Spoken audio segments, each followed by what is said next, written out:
wadhkur fil kitabi Musa innahu kana mukhlasan wa kana rasulan nabiyya. Kumbuka katika kitabu ewe Muhammadi akhbari za Musa, hakika yake alikuwa nabii mwenye ikhlasi za hali ya juu na alikuwa mjumbe aliye rasmi kabisa.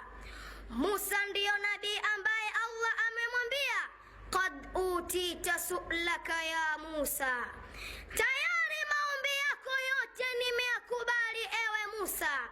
Pale aliposema ulimi wangu una uzito, sina ufasaha wa kufikisha ujumbe wako, namuomba ndugu yangu wa mama mmoja Harun anisaidie katika ujumbe, na Allah amekuwa ni mwenye kuitika kila anachokiomba.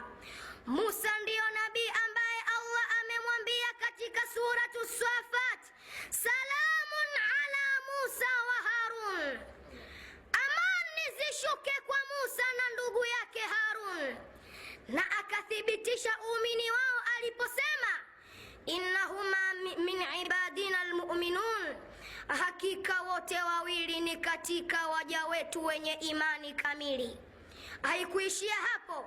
Hakuna nabii ndani ya Qur'an ambaye Allah akamwambia nakupenda zaidi ya Musa peke yake. Nimejaribu kupekua Qur'ani nzima, nani aliyoambiwa na Allah nakupenda? Nimemkuta Musa peke yake. Wa alqaitu alayka